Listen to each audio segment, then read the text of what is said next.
Hey there, sewing enthusiasts. Ever struggled with those pesky, sharp corners or hems that just won't behave? Don't worry, you're not alone. Today, we're diving into the secret to sewing sharp corners and perfect hems.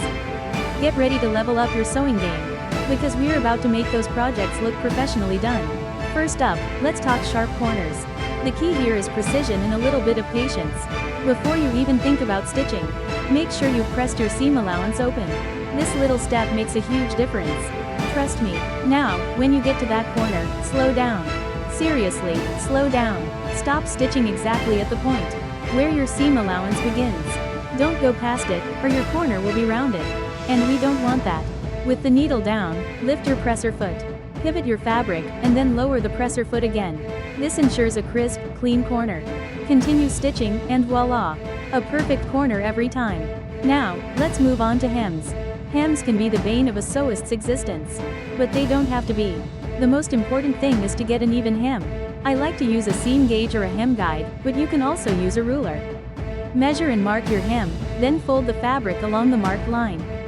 Press, press, press. Pressing is your best friend in sewing. It sets everything in place. For a blind hem, you'll want to fold your fabric. Then fold the raw edge up and sew it to the garment. The stitch is almost invisible from the front, giving you a clean finish. And remember, take your time. Rushing leads to wonky hems. So, slow and steady wins the race. Another trick for perfect hems is to use a fusible tape.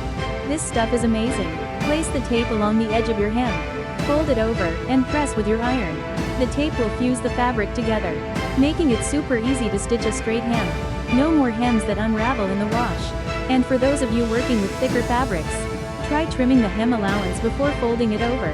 This reduces bulk and makes the hem easier to work with. If you're sewing a curved hem, like on a skirt, snip little notches into the seam allowance. This will allow the fabric to lay flat and prevent puckering. You can also use a bias tape to finish the edge of a curved hem. This gives a nice, clean finish and prevents the edge from fraying. So there you have it, folks. The secrets to sewing sharp corners and perfect hems. Remember, practice makes perfect.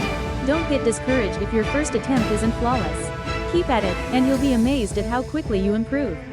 Now go forth and sew with confidence.